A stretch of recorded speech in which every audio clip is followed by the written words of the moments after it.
আমাদের গল্প আপনাদের ভালো লেগে থাকলে আমাদের ইউটিউব চ্যানেলটিকে সাবস্ক্রাইব করবেন এবং সবার প্রথমে নতুন ভিডিওর আপডেট পেতে বেল আইকনটিকে ক্লিক করতে ভুলবেন না। এখনো পর্যন্ত আপনারা দেখেছেন একটা অচেনা ছায়া বিশাল আর মায়া দুজনকে বিরক্ত করছে। গুরুদেব সেই অচেনা ছায়ার থেকে মুক্তির জন্য বিশেষ যজ্ঞ করতে শুরু করে দিয়েছেন। বিশাল আর মায়ার এখন ওই বাড়ির ভিতরে যাওয়ার সাহসী হচ্ছিল না, কিন্তু কোনো রাস্তাও ছিল না। বিশাল যতটা পারল ঘরটাকে গোছালো, আর তখনই ও বাইরে থেকে খাবার অর্ডার করে দিল।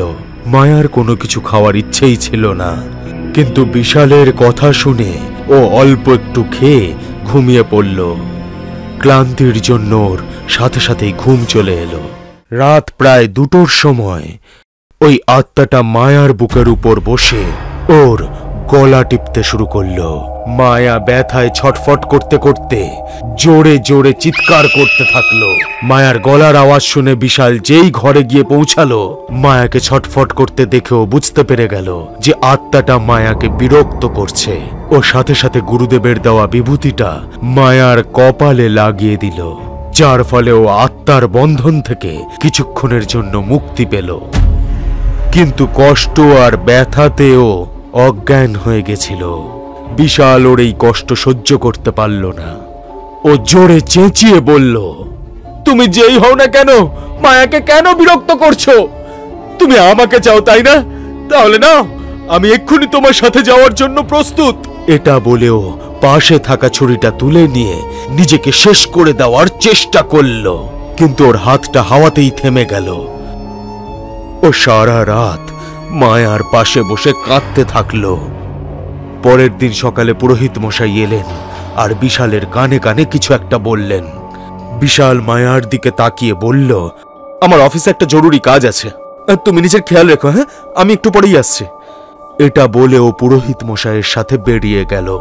মায়া বুঝে গেল যে হয়তো গুরুদেবই ডেকে পাঠিয়েছেন। বিশাল পুরোহিতের সাথে গুরুদেবের আশ্রমে গিয়ে পৌঁছালো। গুরুদেব ওখানে সাধনায় মগ্ন ছিলেন। কিছুক্ষণ পরে গুরুদেব চোখ খুলে দেখলেন আর বিশালের দিকে তাকিয়ে বললেন, ওই আত্মার মুক্তির শুধুমাত্র একটাই উপায় আছে, ওর বডিটা খুঁজে এনে তার শেষকৃত্য করতে হবে। কিন্তু আপনি তো বলছিলেন যে ওর মৃত্যু প্রায় 50 বছর আগে হয়েছে। এত পুরনো একটা বডিকে খুঁজে বের করা আর তারপর তার শেষকৃত্য করা, এটা কি করে সম্ভব? হ্যাঁ, এই অসম্ভবকেই তো তোমায় সম্ভব করে তুলতে হবে।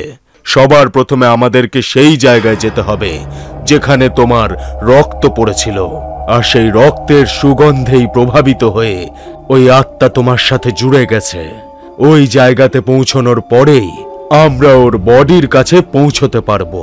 কিন্তু যদি ওই আত্মাটা জানতে পেরে যায় যে আমরা ওর শেষকৃত্যর জন্য প্রস্তুতি নিচ্ছি, তাহলে ও কোনোদিনও আমাদেরকে ওর বডির কাছে পৌঁছাতে দেবে না। আমাদের যে করেই হোক ওকে বিভ্রান্ত করে ওর শেষকৃত্য সম্পন্ন করতেই হবে। ওর মৃতদেহের খোঁজ কেবলমাত্র মায়াই করতে পারবে। গুরুদেবের কথা মতো গুরুদেবের কিছু শিষ্য বিশাল, মায়া আর পুরোহিত মশাই ওই হিল স্টেশনের জন্য বেরিয়ে পড়লেন। এইবারও ওরা সবাই আত্মাকে নজরবন্দি করেই বেরিয়েছিল। ওরা বেরিয়ে যেতেই গুরুদেবের একজন শিষ্য বাড়ির চারিদিকে কালো তিল আর সর্ষে দিয়ে সুরক্ষা রেখা টেনে দিল, যাতে ওই আত্মা এখন বাড়ির ভিতরে আর কোনো তছনছ না করতে পারে। ওরা সবাই ওই হিল স্টেশনে পৌঁছে গেল। ওখানে প্রথম থেকেই গুরুদেবের শিষ্যরা যজ্ঞের সমস্ত সামগ্রী জোগাড় করে রেখে দিয়েছিল। তখন প্রায় রাত 11টা বাজে। আজ থেকে 3 দিন পর ওই দিন ওই আত্মা মায়াকে মেরে বিশালকে চিরদিনের জন্য নিজের সাথে নিয়ে যাবে। তার আগে আমাদেরকে ওর মুক্তির একটা উপায় বের করতেই হবে। আমরা কালকে ব্রহ্ম সময়ে ওই আত্মার থেকে তোমাদের সুরক্ষার জন্য যজ্ঞ করব। তারপর মায়া ওই মৃতদেহটা খোঁজার জন্য সেই পাহাড়ে যাবে। সেখানে ওর কঙ্কালটা আমরা পাবো। ওর শেষকৃত্য সম্পন্ন করার পর ওই আত্মার শান্তির জন্য আমরা যজ্ঞ করব। আপাতত কিছুক্ষণ প্রত্যেকে যে যার ঘরে গিয়ে বিশ্রাম নিয়ে নাও। ভোর ঠিক 4টের সময় আমরা যজ্ঞ শুরু করব। গুরুদেবের আদেশ অনুসারে ওখানে উপস্থিত প্রত্যেকেই যে যার ঘরে গিয়ে বিশ্রাম নিতে শুরু করল। ঠিক 4টের সময় সবাই যে যার কাজ সেরে যজ্ঞে এসে বসে পড়ল। যেই যজ্ঞ শুরু হলো, ওই আত্মা বিচলিত হয়ে উঠল। মনে হচ্ছিল যেন ওর শরীরে হাজার হাজার কাঁটা ফোটাচ্ছে কেউ। ও তাড়াতাড়ি সেই যজ্ঞের স্থানে পৌঁছালো। সেখানে যজ্ঞ হচ্ছে দেখে সে জোরে চেঁচিয়ে উঠল। ওর চোখ থেকে আগুন ঝরতে শুরু করলো। ওর ওই ক্রোধাগ্নিতে আশেপাশের সমস্ত গাছে আগুন ধরে গেল। যজ্ঞভূমির আশেপাশে চারিদিকে আগুন ধরে উঠল। বিশাল আর মায়া এই দৃশ্য দেখে ভয় পেয়ে গেল। তখন গুরুদেব হাসি মুখে তার একজন শিষ্যকে ইশারা করলেন। শিষ্য তক্ষুনি যজ্ঞশালার আশেপাশে একটা সুরক্ষা বলয় এঁকে দিল। যজ্ঞকুণ্ডের আশেপাশে বসে থাকা প্রত্যেকেই সুরক্ষিত ছিল। আর যজ্ঞশালার বাইরে ভয়ঙ্কর আগুন জ্বলছিল। যজ্ঞ সম্পন্ন হওয়ার পর যজ্ঞকুণ্ডের ভস্য দিয়ে গুরুদেব মায়া আর বিশালের জন্য একটা তাবিজ তৈরি করে দিলেন। তারপর সেটা ওদের গলায় পরিয়ে দিলেন।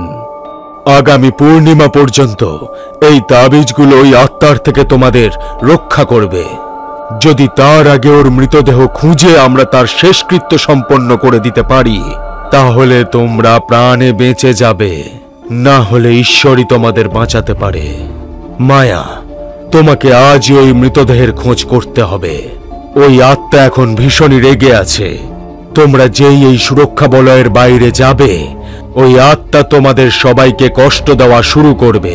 তোমরা কি এর জন্য প্রস্তুত রয়েছো? গুরুদেব, আমি বিশালের জন্য সব কষ্ট সহ্য করতে রাজি আছি। আপনি শুধু মার্গ দর্শন করিয়ে দিন যে আমরা ওর আত্মা অবধি কি করে পৌঁছাবো। নিজেদের সাথে এই গরুর ঘন্টা নিয়ে যাও। তোমরা ফুলটা যেই জায়গা থেকে ছিঁড়েছিলে সেই জায়গাটার কথা মনে আছে তো? শুধু সেই জায়গাটাতেই নেমে ঈশ্বরের নাম নেবে। এগিয়ে যেতে যেতে যখনই তুমি ওর লাশের সামনে পৌঁছবে, এই ঘন্টাটা তোমায় সংকেত দেবে। আর এই সব কিছু অতটাও সহজ হবে না। সত্যি কথা বলতে এটা ততটাই কঠিন যতটা পাহাড়ের দিক পরিবর্তন করা। হয় আজকে ওই আত্মার শেষকৃত্য সম্পন্ন হবে, না হলে। এটা বলে গুরুদেব চুপ করে গেলেন। আপনি আশীর্বাদ করলে সবকিছু সম্ভব। এটা বলে মায়া গুরুদেবের একজন শিষ্যের সাথে সেই জায়গাটায় পৌঁছলো। যেই ও গাড়ি থেকে নামলো, ও সামনে সেই গাছটাকে দেখতে পেল। কিন্তু হঠাৎ করেই ওই গাছটার মতো একই রকম দেখতে আরো অনেকগুলো গাছ ওর চোখে পড়ল। ও এই জায়গাটা দেখে অবাক হয়ে গেল। মা কালীর নাম স্মরণ করতে শুরু করলো। তারপরে আস্তে আস্তে চোখ বন্ধ করে ঈশ্বরের নাম নিতে নিতে এগোতে থাকলো। ও চোখ খুলে দেখল সব গাছগুলো উধাও হয়ে গেছিল। শুধু আসল গাছটাই ওর সামনে দাঁড়িয়েছিল। ও গাছের দিকে এগিয়ে যেতে থাকলো। ঠিক তখনই দ্রুত বেগে হাওয়া বইতে শুরু করলো আর ওর পথে বাধা সৃষ্টি করতে শুরু করলো। আর এক পাও এগোতে পারল না। ঘন মেঘে এতটাই অন্ধকার হয়ে গেছিল যে সূর্যও মেঘের আড়ালে লুকিয়ে পড়েছিল। ওই আত্মাটা ওকে হাওয়ায় তুলে ধরলো, যার ফলে ওর গলায় থাকা তাবিজটা মাটিতে খুলে পড়ে গেল। এবার ওই আত্মাটা আস্তে আস্তে ওকে বশ করতে শুরু করলো। তারপরে ওকে মাটিতে ফেলে দিল। মায়া মাটিতে পড়ে যেতেই অজ্ঞান হয়ে গেল। ওই আত্মাটা ওকে টানতে টানতে পাহাড় থেকে ফেলে দেওয়ার জন্য নিয়ে যেতে থাকলো। গুরুদেব যখনই মায়ার কষ্টটা অনুভব করলেন, উনি তক্ষুনি মায়ের আরাধনা করলেন। মা ও ভক্তের ডাক শুনে সেখানে উপস্থিত হলেন। উনি তক্ষুনি মায়াকে সাহায্য করলেন। ওই আত্মার দুষ্ট চক্রকে ভেঙে মায়াকে ওই আত্মার কঙ্কালের কাছে পৌঁছে দিলেন উনি। মায়া যেই ওই কঙ্কালগুলোর কাছে পৌঁছালো, ওর হাতে থাকা গরুর ঘন্টা জোরে জোরে বাজতে শুরু করলো। গরুর ঘন্টার আওয়াজ শুনে মায়ার জ্ঞান ফিরে এলো আর ও দেখতে পেল যে কঙ্কালটা ঠিক ওর চোখের সামনে পড়েছিল।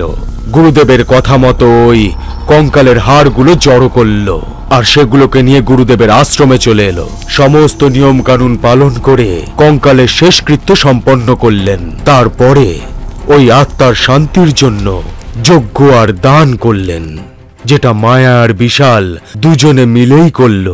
গুরুদেবের মহাকালীর ভক্তির জন্য আজ একটা অতৃপ্ত আত্মা মুক্তি পেল। আর দুজন মানুষ নতুন জীবন ফিরে পেল। আমাদের গল্প আপনাদের ভালো লেগে থাকলে আমাদের ইউটিউব চ্যানেলটিকে সাবস্ক্রাইব করবেন এবং সবার প্রথমে নতুন ভিডিওর আপডেট পেতে বেল আইকনটিকে ক্লিক করতে ভুলবেন না।